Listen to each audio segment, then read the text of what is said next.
Bismillahirrahmanirrahim. Assalamualaikum warahmatullahi wabarakatuh. Alhamdulillah hamdan katsiran tayyiban mubarakan fi mubarakan alaih kama yuhibbu rabbuna wa yardah. Alhamdulillah nahmaduhu ta'ala wa nasta'inuhu wa nastaghfiruh wa na'udzu billahi min syururi anfusina wa sayyiati a'malina. May yahdihillahu fala mudilla lahu wa may yudlilhu fala hadiya lahu. Asyhadu an la ilaha illallah wahdahu la syarika lah wa asyhadu anna Muhammadan abduhu wa rasuluh sallallahu alaihi wa ala alihi wa ashabihi wa man tabi'ahum bi ihsan wa sallim tasliman mazida amma ba'd. Faqala al-hafidh Ibn Hajar al-Asqalani asy-Syafi'i rahimahullahu ta'ala wa Nabi Hurairah radhiyallahu ta'ala anhu qala ba'atha Rasulullah sallallahu Umar ala sadaqah. Al-hadits muttafaqun alaih. Wa an Jabirin radhiyallahu ta'ala anhu an Nabi sallallahu nahara 63 wa amara Aliyan radhiyallahu anhu an yadhbaha al-baqi. Al-hadits rawahu Muslim. An Nabi Hurairah radhiyallahu ta'ala anhu fi qissatil asif. Qala Nabi sallallahu alaihi wasallam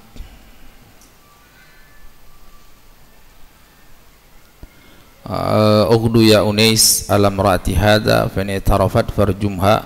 Al hadits muttafaqun alaih. Ini ada 3 hadis ya, dalam babul wakalah. Ini kurang lebih serupa untuk topik atau poin wakalah atau perwakilannya. Yang pertama itu hadis Abu Hurairah radhiyallahu ta'ala anhu, Rasulullah sallallahu alaihi wasallam mengutus Umar bin Khattab radhiyallahu ta'ala anhu untuk memungut zakat. Sedekah di sini maksudnya zakat mal. Zakat mal sebagaimana Allah Subhanahu wa taala berfirman dalam Al-Qur'an, innamas sadaqatu lil fuqara wal masakin wal 'amilina 'alaiha wal mu'allafati qulubuhum wa fir riqab wal gharibin fi sabilillah wa ibnis sabil. Sedekah di situ kata Allah Subhanahu wa taala hanya diperuntukkan untuk 8 asnaf sebagaimana yang kita ketahui bersama. Yang dimaksud dengan sedekah di sini adalah zakat mal. Zakat mal. Ya, yang memenuhi jenis-jenis tertentu daripada harta, tidak semua harta. Kemudian walaupun nilainya fantastis ya, seperti intan, berlian, itu kan harganya fantastis ya, tapi tidak wajib zakat ya, kecuali kalau diperjualbelikan. Memang dia bisnisnya intan atau emas ya, intan atau emas, jadinya zakat tijarah, zakat urud at-tijarah. Zakat urud itu ard, datang dan pergi ya, datang dia beli, datang dia jual, pergi. Nah, datang dan pergi itu baru ada zakatnya. Kalau dia simpan buat aset gitu, buat investasi, maka tidak ada zakatnya ya. Jadi cuman jenis-jenis tertentu atau sebagian logam mulia, platina misalnya. Platina itu kalau tidak salah lebih mahal daripada emas emas kuning ya kan. Platina orang kita bilang emas putih ya. Kalau nggak salah rumus kimianya PT gitu. Kalau emas putih, kalau emas kuning AU ya, platinum dengan aurum, pelajaran SD itu kalau nggak salah ya. Nah ini seperti itu, artinya platina walaupun harganya lebih mahal ya dibandingkan emas yang kita ketahui, emas kuning itu, tapi tidak ada zakatnya, zakatnya. Jadi Kenapa? Karena zakat itu komoditas-komoditas yang tertentu saja, syariat yang menentukannya, karena dia adalah ibadah, tidak bisa main kias. Itu pendapat jumhur ulama yang muktamad, yang muktamad. Ya, bukan cuma sekedar pakai logika yang tidak mendalam. Ya, saya katakan logika yang tidak mendalam, karena kalau logikanya mendalam, itu apa yang dibatasi oleh Allah dan Rasulnya itu benar. Ya, kenapa emas dan perak? Karena emas dan perak itu ada ilatnya, tamaniyah. Tamaniyah itu dia sebagai alat tukar, ya, sebagai alat tukar, ya kan? Sebagai alat tukar ada di situ, bukan semata-mata karena dia emas atau perak, tapi di situ sebagai alat tukar. Dan itu yang lazim dan lumrah semenjak ribuan tahun sebelum Nabi dan ribuan tahun setelah Nabi meninggal, sampai sekitar era perang dingin atau perang dunia pertama atau perang dunia kedua. Kemudian emas, koin-koin emas dan koin perak itu hilang di pasaran, ya, dengan maksud-maksud tertentu, sehingga jadilah dia uang kertas yang bisa dimonopoli, diatur oleh sebagian pihak tertentu. Ya, seperti itu. Ya, makanya ulama sepakat, ya, ulama sepakat. Saya tidak tahu ada ulama yang khilaf, ulama yang kontemporer, muasirin dari berbagai mazhab, bahwasanya sekarang dikarenakan orang sudah tidak berjual beli lagi dengan emas dan perak, maka apapun yang menggantikan emas perak hukumnya sama. Ada zakatnya, kemudian ada mengalir ribanya di situ, makanya harus dipersyaratkan dengan persyaratan yang ketat, ya, sehingga ada dolar, ada rupiah, ada ringgit, ada rial, ada dan seterusnya, itu ada zakatnya dan ada mengalir ilat ribawiyah di situ dengan persyaratan-persyaratan tertentu. Kemudian di situ yang kedua di Jabir, bahwasanya Rasulullah SAW tentang hadis yang jadi patokan orang belajar bab haji, dia harus paham dengan detail hadis Jabir ini, patokan. Jadi kalau di dalam kitab haji itu hadis Jabir yang jadi patokannya, di dalam kitab sholat hadis Abu Hurairah, ya, dan seterusnya. Ini hadis Jabir yang diriwayatkan oleh Imam Muslim, tidak diriwayatkan oleh Bukhari. Ini di situ disebutkan bahwasanya Rasulullah SAW di Hajatul Wada itu kan Rasulullah SAW hajinya haji qiran. Beliau menyembelih 63 dengan tangannya sendiri, ya, menyembelih onta, ya. Nah, sisanya 37 diwakilkan oleh Sayyidina Ali radhiyallahu taala anhu, ya, radhiyallahu taala anhu. Jadi diwakilkan oleh Rasulullah sallallahu alaihi wasallam. Jadi 100 onta Rasulullah SAW menyembelih untuk Hajatul Wada, karena beliau itu qiran. Qiran itu menggabungkan ibadah haji dan umroh dalam satu kali ibadah, namanya, makanya dibilang qiran. Jadi cukup, bedanya apa dengan haji tamattu? Bedanya sa'inya cukup sekali, ya, sa'inya sa'i haji sekali. Jadi kalau mau didahulukan selesai haji cukup untuk hajinya, ya, kalau mau diakhirkan cukup untuk umrohnya. Berbeda dengan haji tamattu. Haji tamattu itu kan dalam satu kali safar ada umroh dan haji. Setelah umroh selesai tahallul, ya, kemudian lanjut haji, itu haji tamattu, ya kan? Nah, kalau haji tamattu kan harus 2 kali, sa'i umroh dengan sa'i haji. Tapi kalau haji qiran itu cukup sekali sa'inya. Kata ulama boleh dahulu, boleh diakhirkan sa'inya antara Safa dan Marwa. Tapi sama-sama apa? Sama-sama wajib menyembelih hewan sembelihan. Wajib menyembelih hewan sembelihan. Berbeda dengan haji ifrad. Haji ifrad itu haji yang khusus haji saja, tidak menggabungkan dengan umroh atau tidak mendahului dengan umroh. Kalau menggabungkan dengan umroh itu namanya haji qiran, kalau mendahului dengan umroh itu namanya haji tamattu. Haji ifrad tidak wajib menyembelih hewan sembelihan, ya, untuk tanggal 10, ya.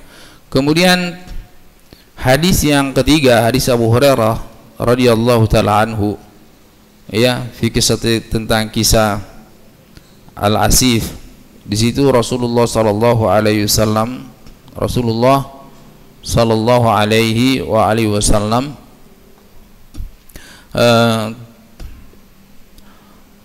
bersabda kepada Unais Al-Aslami radhiyallahu taala anhu, "Ughdu ya Unais alam ra'ati hadha fa in itarafat farjumha." Al-hadis, ya. Pergilah wahai Unais, ya. Ughdu, pergilah.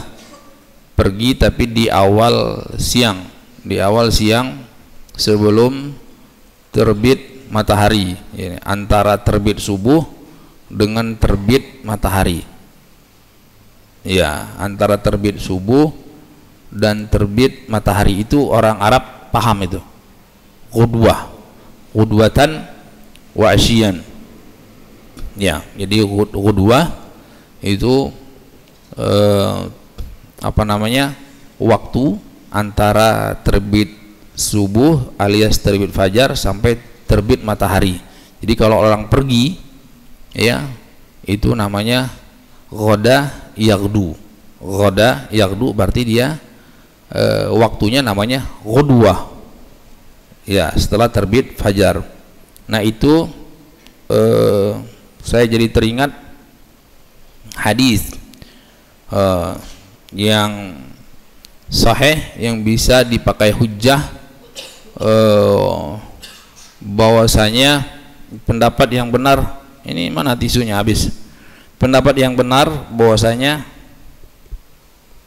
falafalan as-salatu khairum minan naum itu di azan ketika masuk subuh, ketika terbit fajar, bukan azan pertama yang sebelum masuk waktu, ya. Karena kalau sebelum masuk waktu itu namanya masih malam, lailin. Tapi kalau sudah terbit fajar namanya ghudwah, ya, namanya ghudwah. Di situ di zaman Rasulullah SAW, ya kan, sudah jelas itu. Kalau Bilal azannya azan pertama malam hari, kalau Ibnu Ummi Maktum azan kedua ketika setelah terbit fajar, ya, inna bilalan yu'adzinu bilailin fakulu washrabu hatta yu'adzina Ibnu Ummi Maktum, ya, fa innahu la yu'adzin hatta yuqalu lahu asbahta. Sesungguhnya Bilal itu azan di malam hari. Nah, kalau sebelum terbit fajar atau terbit subuh itu namanya malam. Maka silakan kalian makan ataupun minum sampai Ibnu Ummi Maktum itu azan. Artinya kalau Ibnu Ummi Maktum sudah azan, maka kalian jangan makan dan minum lagi, karena dia tidak azan kecuali sudah dikatakan asbahta. Kemudian ada hadis, ya, hadis itu ketika Bilal radhiyallahu taala anhu azan, ya, Tadi kan malam hari disebutkan itu. Kemudian ketika Ibnu Maktum azan itu sudah terbit fajar. Sudah terbit fajar. Namanya dalam bahasa Arab ghudwah. Nah, itu sahabat ada yang disebutkan dalam hadisnya itu wa'adzan muadzin Rasulullah SAW fi ghudwatin baridah. Ya, ketika itu azanlah muazzinnya Rasulullah SAW yaitu Ibnu Maktum di ghudwatin baridah. Ya, jazakumullah khairan. Fi ghudwatin baridah, di subuh yang sangat dingin. Kemudian disebutkan dalam hadis tersebut dia membaca as-salatu khairum minan naum. Lalu dia berkata, dia jawab, wa man qa'ada fala haraj, wa man qa'ada fala haraj. Siapa yang tidak datang ke masjid, sholat di rumahnya, maka tidak masalah. Artinya salah satu uzur, ya, salah satu uzur orang tidak mendatangi sholat berjamaah itu kan diantaranya ada salju atau ada hujan, ya kan. Nah, termasuk diantaranya dingin yang sangat.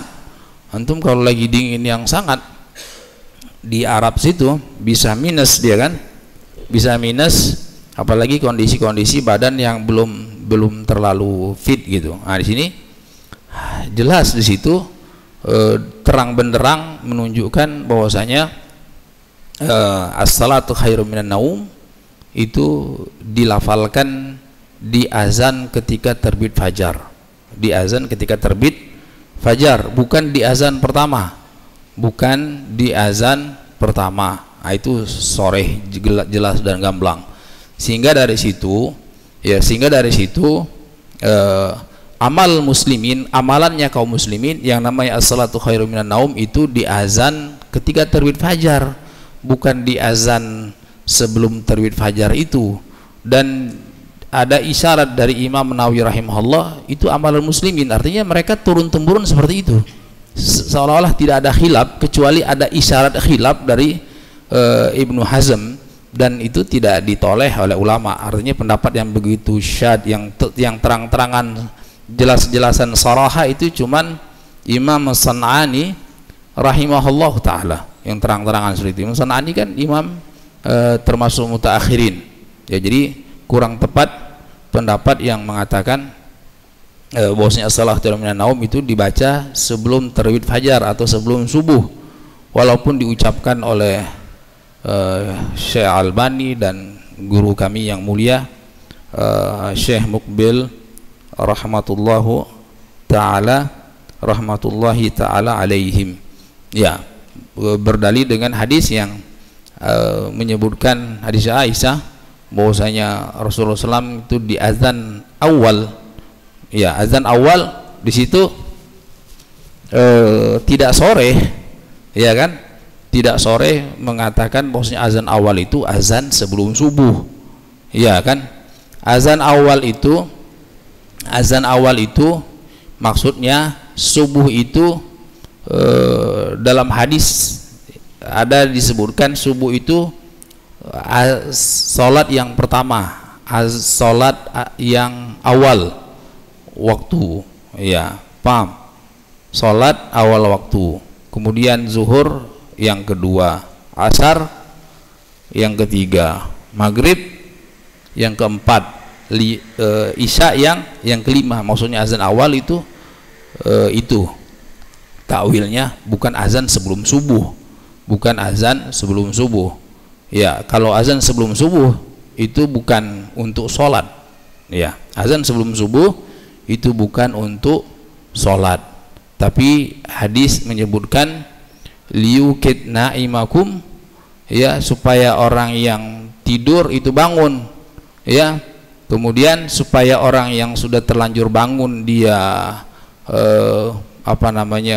sholat tahajud, dia bisa ngasuh istirahat gitu kan, jeda waktu, ya, untuk beristighfar, barangkali dia ingin makan sahur dan lain sebagainya, sesuai dengan ayat di dalam Al-Quran, innal muttaqina fi jannati wa uyun, akhidina ma atahum rabbuhum wa waqahum rabbuhum adzabal jahim.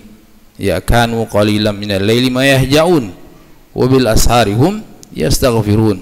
Jadi wa fi amwalihim haqqul lisail wal mahrum, yaitu Allah sebutkan orang-orang yang bertakwa yang berhak mendapatkan surganya Allah SWT. Salah satu amalannya dulu di dunia adalah itu mereka memberi porsi waktu pada malam harinya untuk beribadah kepada Allah dengan salat tahajud, dan pada waktu sahurnya maka mereka beristighfar kepada Allah SWT. Dikatakan oleh Imam Al-Hasan Al-Basri, salah seorang tabi'in yang mulia, kanu yamudduna lail bil qiyam wa yakhtimuna bil istighfar.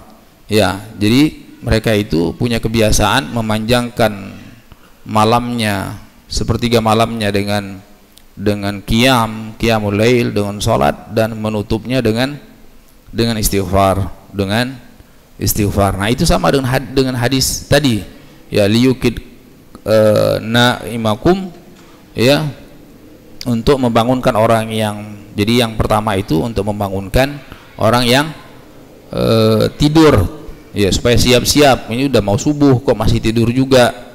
Nah, adapun yang kedua membangunkan orang yang tidur, dan orang yang sudah terlanjur terjaga itu ngaso dan istirahat, seperti itu, ya. Baik. Nah, sesuai juga sabda Rasulullah SAW, al-fajru fajran. Fajar itu ada dua, fajar yang pertama fajar kadzib, fajar yang kedua fajar shadiq. Fajar kadzib itu yahillu fihi ta'am, boleh masih makan dan minum, kemudian masih haram untuk sholat. Kalau fajar yang kedua halal sholat, haram makan, ya, bagi orang yang berpuasa.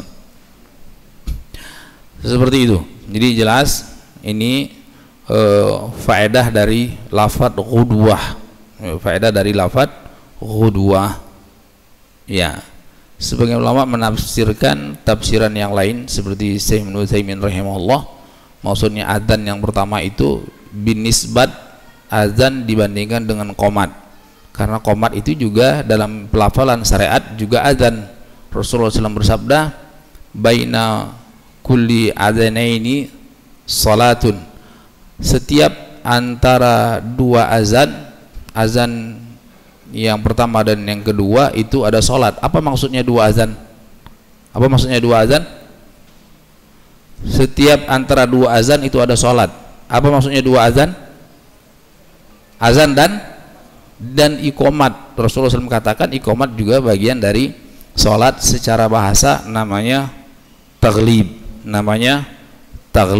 Jadi azan isya ada sholatnya antara azan dan qomat. Azan maghrib ada sholatnya antara azan dan iqomat. Azan subuh ada sholatnya, ya. Azan asar ada sholatnya antara, ya, azan dan iqomatnya. Walaupun ada sebagian yang rawatib, ada yang bukan. Ada sebagian yang rawatib, ada yang bukan. Ya, yang rawatib kedudukannya dia sunnah muakkadah. Kalau yang selain daripada itu cuma sunnah saja, qobliyah maghrib sekedar sunnah tapi tidak muakkadah, qobliyah asar sekedar sunnah tapi tidak muakkadah, qobliyah isya juga demikian. Ya, dari 3 hadis tadi itu sebagai dalil bahwasanya sahnya perwakilan walaupun berkaitan dengan permasalahan ibadah, ya, karena memungut sedekah, memungut zakat itu ibadah, ya, bayar sedekah ibadah. Kemudian menyembelih hewan kurban atau hewan hadi itu juga ibadah, boleh diperwakilkan, ya. Termasuk kaitannya merajam itu ibadah, karena itu wajib hukumnya, menegakkan perintah dari Allah SWT untuk merajam di situ. Satu sisi bisa dikategorikan ibadah, melaksanakan perintah Allah SWT ibadah. satu sisi dia juga sifatnya karena berkaitan dengan apa namanya muamalatul hukam, dengan pemerintah dengan rakyat, itu bisa masuk ke dalam bab muamalah, sehingga ulama menyebutkannya, meletakkannya di kitabul muamalah, kitabul hudud. Artinya di sini bahwasanya yang namanya wakalah, perwakilan itu tidak mesti di dalam bab muamalah saja, tapi ada dalam bab muamalah, bisa dalam bab ibadah yang bisa, tapi dengan catatan amalan yang kata ulama kategorinya tadkhuluhan niyabah, amalan yang bisa ada pergantian di situ, bisa ada pergantian yang saling menggantikan itu. Nah, bukan yang khusus untuk si orang itu per individu tertentu saja atau person tertentu saja, enggak. Kalau dia bisa sebagai bentuk perwakilan sebagaimana dalam 3 hadis ini, maka boleh diwakilkan oleh siapa saja. Hanya saja yang bisa. Ya, karena ada sebagian yang tidak bisa, seperti misalnya menyembelih. Ulama menyebutkan perwakilan menyembelih itu harus disyaratkan wakilnya juga harus muslim. Ya, tidak boleh orang kafir, karena sembelihan orang kafir tidak diterima Allah SWT dalam hal ini, karena kaitannya ini ibadah, bukan cuma sekedar pengen makan dagingnya, tapi di sini kaitannya dengan udhiyah, dengan menyembelih hewan kurban. Ini tidak apa-apa, kecuali amalan yang tidak boleh digantikan.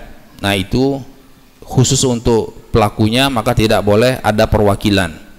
Seperti misalnya di pengadilan untuk diminta bersumpah sebagai saksi atau sebagai tertuduh, ya, terdakwa, ya, al-bayyinatu 'alal mudda'i wal yaminu 'ala man ankara, ya, orang yang menuduh itu wajib mendatangkan bukti, dan orang yang ketika tidak dapat mendatangkan bukti, maka kewajiban orang yang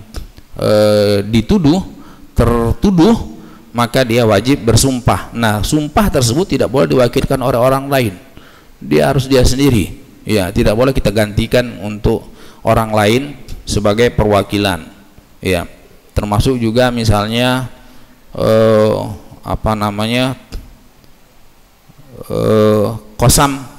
kosam itu bagi hari untuk istri-istri. Barangkali orang punya beberapa istri, dia tidak boleh gantikan dengan orang lain, orang istrinya, ya kan, seperti itu. Ya, azan dulu.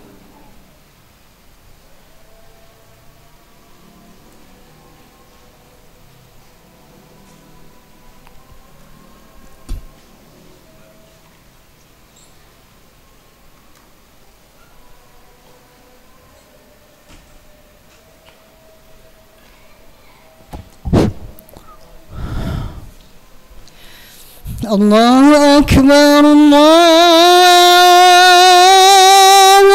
Akbar. Allahu Akbar,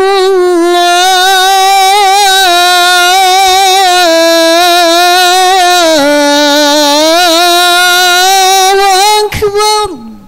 Allah. Asyhadu an la ilaha illallah.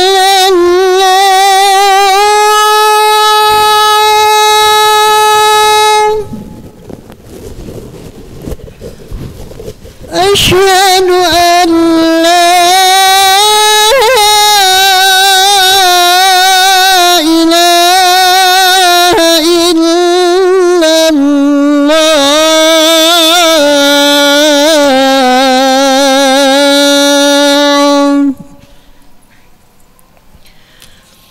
Asyhadu anna Muhammadar رسول الله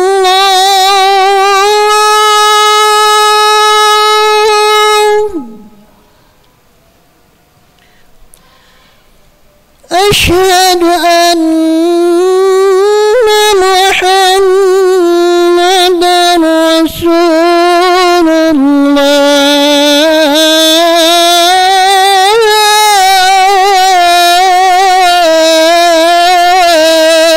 الله حي على الصلاة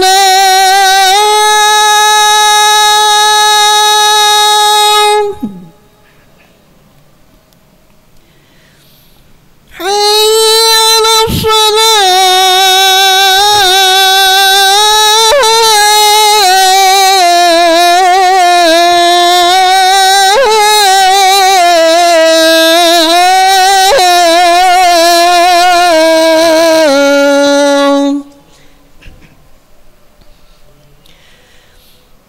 حي على الفلاح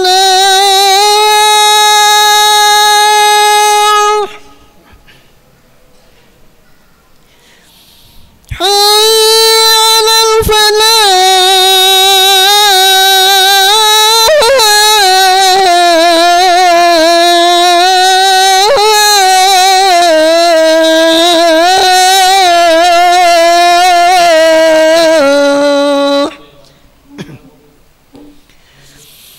الله أكبر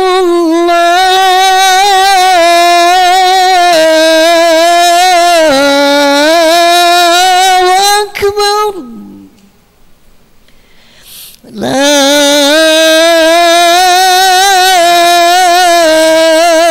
إله إلا الله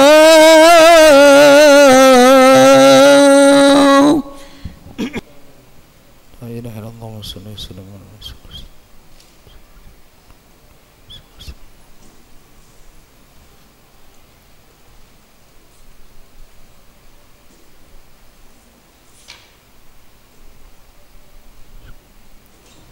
Allahumma salli.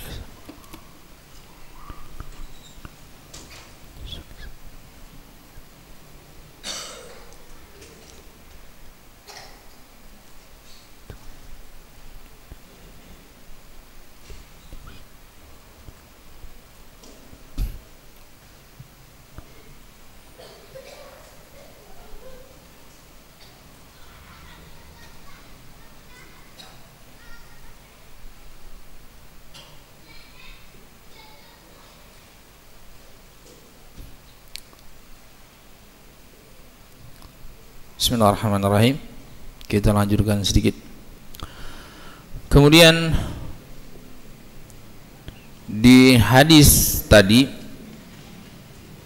yaitu hadis Jabir, di situ ada anjuran untuk memperbanyak sembelihan, ya, memperbanyak sembelihan selama sanggup, ya, selama sanggup di situ, ya, dengan tidak memaksakan diri, ya. Ini sama hukumnya dengan korban gitu, dengan korban orang sanggup dua ya dua, sanggup tiga terserah. Sebagaimana dikatakan oleh Syekh bin Baz, nggak ada tahdidnya, tidak ada batasannya, tidak ada batasannya. Rasulullah SAW pernah satu, ya, pernah juga dua, ya. Ini sesuai dengan kemampuan. Nah, ketika hajatul wada, Allah berikan kemudahan, dan ulama itu berdalil dengan ayat tentang haji untuk korban, ya, babnya itu kurang lebih satu. Jadi sembelihan yang disembelih bagi jamaah oleh jemaah haji namanya hadi, ya, istilahnya sembelihan yang disembelih oleh orang yang tidak haji, tapi kan sama di bulan haji juga, mulai dari tanggal 10 sampai tanggal 13. Nah, ini sama saja, artinya tidak ada batasan mau nyembelih berapa, tapi minimal satu keluarga itu satu hewan sembelihan itu sudah cukup. Satu hewan sembelihan sudah mewakili. Tapi kalau ada yang punya kelebihan harta, kemudian orang di sekitar juga memang cukup membutuhkan, nggak apa-apa. Intinya jangan sampai tabdzir dan sia-sia, ada daging yang tidak termanfaatkan, tidak dikonsumsi, ya kan? Tapi ini dialokasikan ke tempat orang-orang yang membutuhkan. Dan pendapat yang mu'tamad, pendapat yang teranggap, dan itu pendapat mayoritas ulama, yang afdal ya sesuai dengan hadis ini itu adalah onta, ya, baru sapi, baru kambing, ya, onta, sapi dan kambing. Ada dalil yang soreh, yang jelas menunjukkan bahwasanya onta lebih bagus dibandingkan sapi ataupun kambing. Ya, adapun perbuatan Rasulullah SAW kambing, ya karena itu yang tayassar, yang dimudahkan bagi Rasulullah SAW, dan tidak ada anjuran Rasulullah SAW memerintahkan untuk kambing saja, nggak ada. Ya, walaupun ada sebagian ulama salaf yang mengatakan dari situ karena beberapa kali kejadian Rasulullah SAW itu menyembelih pakai kambing, maka kambing lebih afdal. Itu tidak pendapat yang agak sedikit gharib, agak sedikit aneh sebenarnya, karena ada hadis yang jelas-jelas menunjukkan bahwasanya menyembelih onta itu lebih bagus daripada sapi dan kambing. Kemudian yang dilakukan, buktinya apa? Rasulullah SAW menyembelih ketika hajatul wada itu onta 100, ya kan? Karena, dan itu yang Rasulullah sanggup 100 onta. Nah, ketika pas Rasulullah SAW sanggupnya satu kambing, ya satu kambing, sanggupnya 2 kambing, ya pernah juga Rasulullah sembelih dua kambing. Ya, yang seperti ini tidak bisa dijadikan dalil untuk apa karena telah dilakukan Rasulullah SAW. Tidak bisa, karena itu waqi'atul ain. Ya, dalam ilmu usul fikih, waqi'atul ain itu halo, assalamualaikum. Waqi'atul ain itu tidak bisa dijadikan dalil. Artinya apa? Kejadian yang bukan disengaja secara khusus dan ada tujuan sebagai anjuran, ya, tapi lebih tepatnya terjadi dengan tidak dimaksudkan oleh Rasulullah SAW secara khusus ada fadilahnya. Itu kejadiannya seperti itu. Buktinya ketika hajatul wada 100 onta, ya kan? Ketika nyembelih korban ada kambing, ya seperti itu. Karena jelas dalam hadis yang di Sahih Bukhari, Sahih Muslim, hadis orang itu yang dijadikan jumhur, hadis man ata yaumal jum'ah sa'atal ula faka'annama qarraba badanah wa man ata sa'atat thaniyah faka'annama qarraba baqarah wa man ata sa'at thalithah faka'annama qarraba kabshan akron.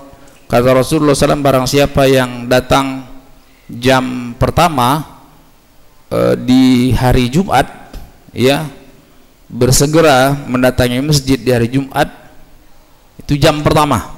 Jam pertama, kata ulama, mayoritas ulama mengatakan jam pertama itu setelah sholat subuh, ya, sampai terbit matahari, itu jam pertama. Ya, jam pertama sampai terbenam matahari di hari Jumat. Ya, Rasulullah katakan di hari Jumat itu ada 12 jam. Ya, 12 jam di hari Jumat di siang hari, ya, siangnya 12, malamnya 12. Ya, tidak mesti 60 60 menit 1 jamnya tertinggal. Kenapa? Karena dia dari terbit fajar, bukan dari terbit matahari. Nah, siapa yang datang jam pertama, kata Rasulullah SAW, itu seakan-akan seperti orang yang dia berkurban dengan sembelihan onta, ya kan? Siapa yang datang jam kedua, seakan-akan dia berkurban dengan sembelihan sapi, ya. Siapa yang datang jam ketiga, seakan-akan dia menyembelih kambing, ya. Yang keempat ayam. Nah, dan seterusnya. Ini yang jelas sharih, artinya mana yang lebih berharga, iya kan? Datang pertama itu kan harus ada pengorbanan. Setelah sholat subuh mungkin dia pulang sebentar, dia mandi, dia datang jam pertama, dia dapat onta, seperti nyembelih onta. Nah, di sini kan ada unsur pengorbanan itu. Biasanya kalau nggak ada kerjaan, pengangguran, dia tidur. Nah, ini karena dia pengen dapat sembelihan onta, dia korbankan waktunya untuk tidur, ya. Dia korbankan untuk dapat pahala tadi segera. Nah, ini menunjukkan bahwasanya jelas secara syariat maupun logika nalar sehat, onta di mana-mana lebih bagus daripada sapi, apalagi kambing. Jadi tidak serampangan seseorang dalam berdalil atau beristidlal, hendakkah dia mengkompromikan beberapa dalil, kemudian dia harus memahami maksud syariat dari situ.